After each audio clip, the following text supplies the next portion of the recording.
Gwinnett County is a suburb in the Atlanta metropolitan area. The county is home to over 1 million people, and the county seat is in Lawrenceville.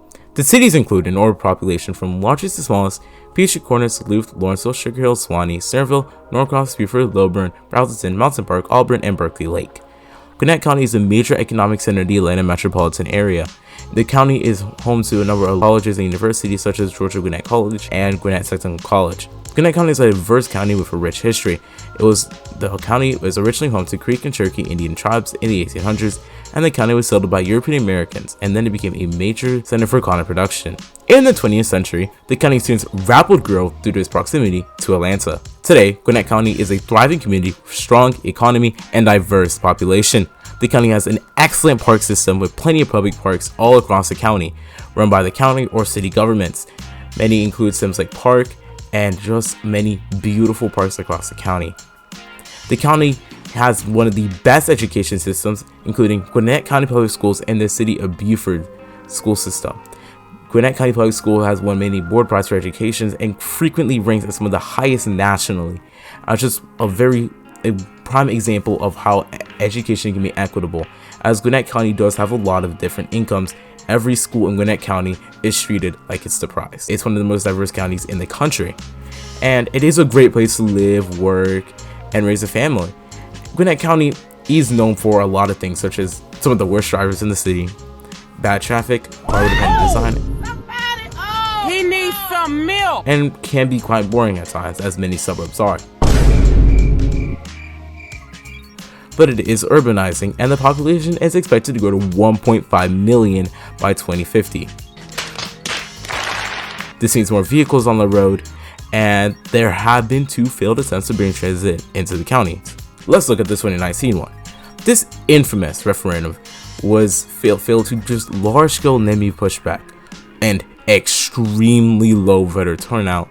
A major sticking point was a $1.7 billion MARTA heavy rail plan, which some residents said was a waste of money because it required a long drive for residents living anywhere outside of Norcross. If the extension was built today, it would cost $2.7 billion for a 5-mile stretch of rail into the county. Only a very small part of it would even run on existing rails, which would just supercharge the cost. Many NIMBYs cited, oh, it will bring crime into the county, which isn't true. It was going to bring down property values, which has been proven time and time again to do the complete opposite. Many cited that, oh, MARTA, they're just going to take all the money and dig themselves out of the money hole, which they're not in, which is another myth that is particularly just an Atlanta myth. Doesn't really happen elsewhere. And just a lot of people thought, oh, MARTA's going to build 800 apartments everywhere in the county, which just wasn't true. It was just one guy on Facebook spreading rampant misinformation. Still, a lot of the NIMBY pushback was just raw misinformation.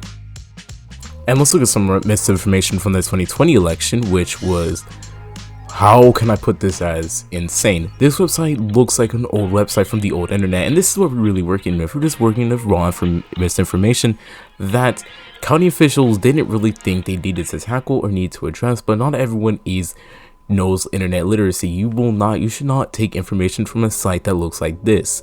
This is something that they're really pushing now in schools to learn, teach people how to research better, but not everyone is aware of, okay, this website right here might have been made by some guy in his basement. And just using an opinion piece as evidence, it's just a lot of what we're dealing with here. We're not really dealing with substantial evidence, we're just dealing with misinformation that could be tackled very quickly, but wasn't. And we also just don't have many people here in Gwinnett or Atlanta really fighting for transit until after 2020. This is a really recent push for urbanism and transit taking foremost. It's becoming a very important topic that many people are starting to discuss. So the county board of commissioners decided, next time we're just not going to include MARTA in the plan. So during the 2020 referendum, they planned to build a very similar system to the 2019, just with more local bus routes, more BRT, and some more microtransit zones, which they did pilot back in 2018. It was during the 2020 presidential election instead of a random Tuesday, but due to COVID concerns, lack of marketing and awareness, and communicating, this was a different plan, which was one of the many pitfalls of why it still failed to pass. The vote lost around 1,000 votes. That's not saying much. And 5,000 people at the polls didn't even vote on the measure. The vote was around 50% on either side, yes or no. Still failed to widespread maybe pushback and COVID fears. But if this was voted on today and many people even just went out to vote on it, knew about what the plan entailed, it would have passed. That's just the opinion I hold, and a lot of other people do hold this too. After the failed transit referendum, the Board of Commissioners decided to commission an 18-month study to look into a better transit plan with many community outreach events.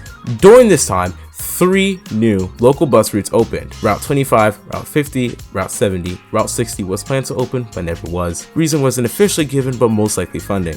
Also, 2 new microtransit zones opened, one in Centerville, South Centerville, and one in Lawrenceville. Centerville was part of the 2018 microtransit program, like I previously stated. The Gwinnett County 2023 Transit Development Plan is a $17 billion plan to improve and expand multimodal transportation into the county. The plan was approved by the Board of Commissioners in September 2023 after 18 months of community engagement and feedback. The plan covers the county for 100% shared ride services, and new local bus routes, ART and BRT service, and an airport shuttle from 2 park and rides. The plan also plans to build 500 miles of fixed bus routes and 1 high-capacity BRT corridor. The plan is supposed to be more efficient, more accessible, more reliable, and more environmentally friendly transit system for Gwinnett County to improve the quality of life and economic opportunities for Gwinnett County residents. So I'm just going to gloss over the costs because we can worry about that later. So let's go talk about microtransit. Microtransit is a type of public transportation that uses small vehicles to provide on-demand public service. It goes anywhere within a zone and drops you off anywhere within that zone. It's seen as a more flexible alternative to fixed route service. However, there are a ton of problems with microtransit. Cost. Microtransit is prohibitively expensive to operate compared to traditional fixed route service. This is because microtransit vehicles are smaller and less efficient than buses. They also require more drivers. As a result, microtransit fares are usually higher. They're also less reliable. Microtransit is less reliable than fixed route service. Fixed route service is more reliable because there is a fixed schedule. But with microtransit, you don't know when you're about to get picked up, and they do tow average wait times of 20 minutes, but really those are just averages because throughout the day they can spike over an hour, leading you to be waiting, and then once you get on the vehicle, it will just zigzag to your destination, so you don't even know when you're exactly going to arrive. Gwinnett County is a county where a majority of people here have access to a car, therefore you're not going to be getting people out of their cars because microtransit isn't high quality transit. People will prefer rail over microtransit, so what's up with that? To get people out of their cars onto other forms of transportation, it has to be faster, more reliable, and higher quality than the alternative, and cheaper. So, you keep talking about costs, right? What are the costs? Well, I think maybe like $100 million sounds nice. Maybe $200 million for the next X number of years. Can I get a drum roll, please?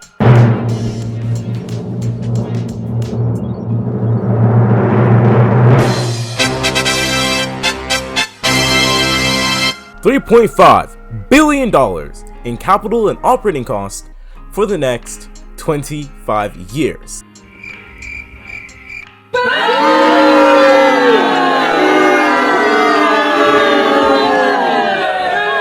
And those costs are only expected to grow as time goes on. Gwinnett County residents have been saying that they do want rail. In 1987, MARTA looked into commuter rail, and they chose Clayton County for further consideration. In 1995, the state DOT decided to also look into commuter rail, and they also chose Clayton to look further into.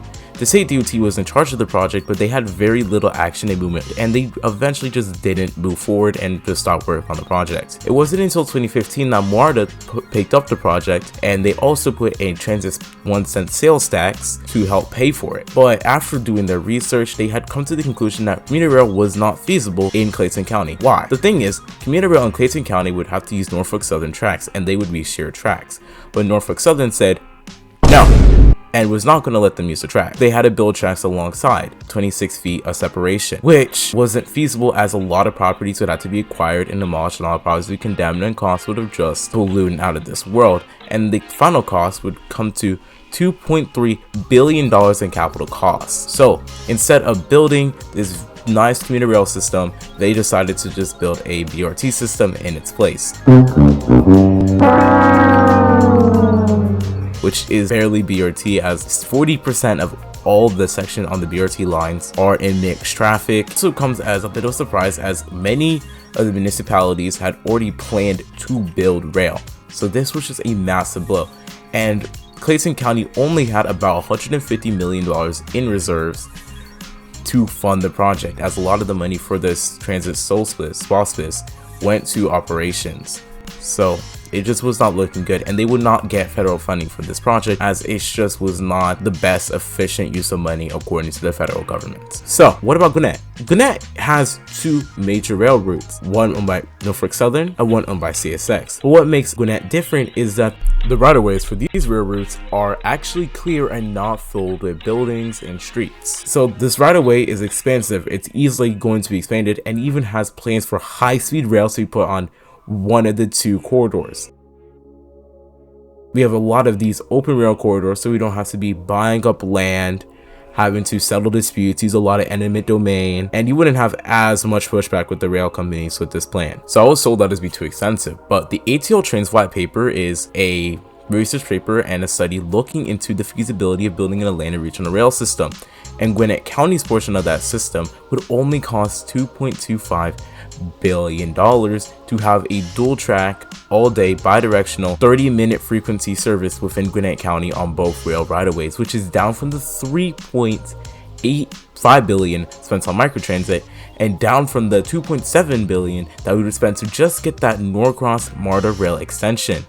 This is just a more high quality transit that will get people out of their cars, reduce traffic, bring people into Gwinnett to spend money. You can build transit oriented development around it to generate more tax revenue and build more high quality services in Gwinnett County. So we are sacrificing high quality transit for buses? That is a hard sell. I think our transit planners are trying to cater to NIMBYs, because this plan doesn't really have that many connections outside of Gwinnett. It kind of wants to keep Gwinnett a contained system, like microtransit keeps you contained to the zone. And that's catering to a voting bloc that will never vote in favor of transit. And what's really important about people ask for is interconnectivity to the rest of Atlanta.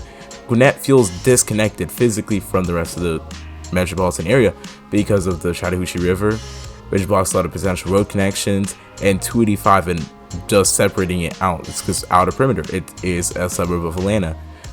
But we really want that interconnectivity. We want quicker access to the airport. We want to be part of Atlanta, but still be ourselves.